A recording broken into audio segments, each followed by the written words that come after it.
Imagine you're driving down a winding 2-lane road. It's important that you arrive at your destination on time.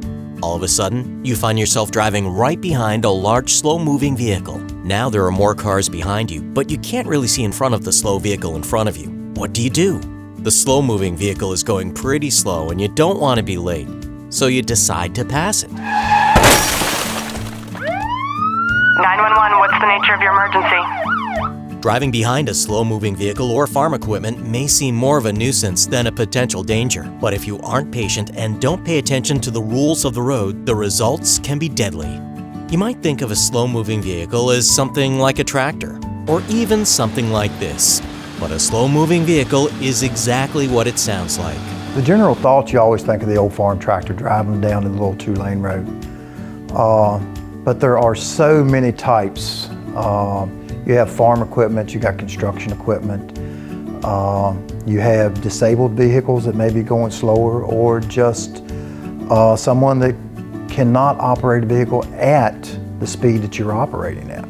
Non-registered vehicles that travel at a speed of 25 miles per hour or less, like farm equipment, are required to be equipped with this sign. If this triangular sign is displayed on the rear of a vehicle in front of you, that is your notification that you need to be extra patient with the operator. There are certain guidelines that they need to follow typically, and where they can get an ample spot to pull off, they would do so.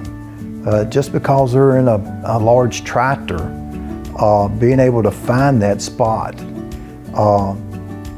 can be difficult at times, depending on what type of roadway. And it may take a little bit of distance until they find a spot that they can pull off and be safe.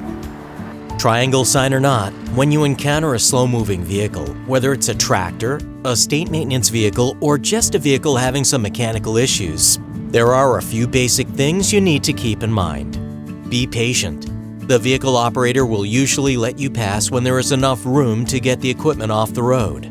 Allow time and space to pass. The slower vehicle might be longer and wider than it seems from the rear, and you need extra room to pass. Signal before passing, and remember, check the passing lane far enough ahead of time to make sure the road is clear. Don't use your horn as a warning. Depending on the slow-moving vehicle, they probably won't even hear it. Don't wait for a signal for you to pass. It's ultimately the driver's decision to pass or not. You may be asking yourself, how can a slow-moving vehicle be dangerous? It's literally a slow-moving vehicle, right? Well, that's partly true. Slow-moving vehicles, by definition, aren't moving very fast. However, the danger comes from other vehicles that can move at a higher rate of speed.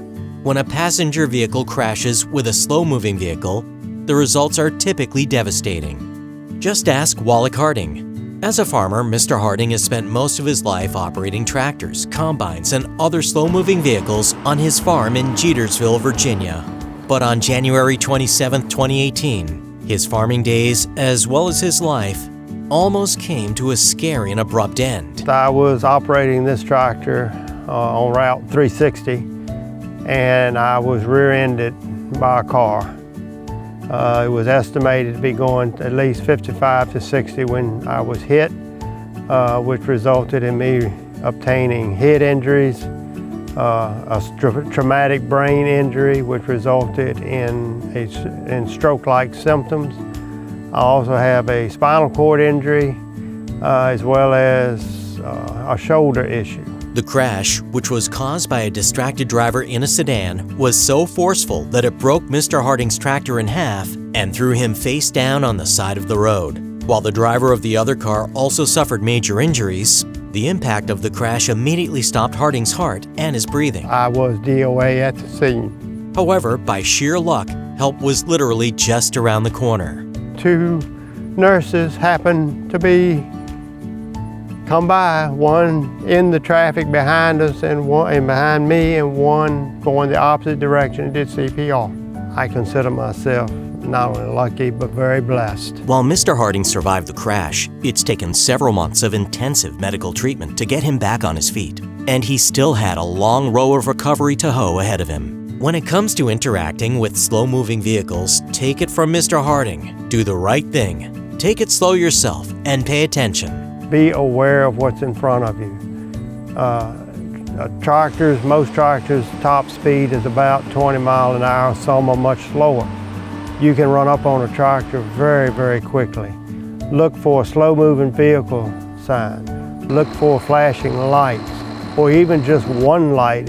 Some older tractors may only have one light on the back.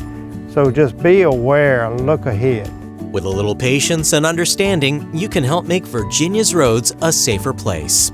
Slow down, stay alert, be patient, and drive smart when dealing with slow-moving vehicles.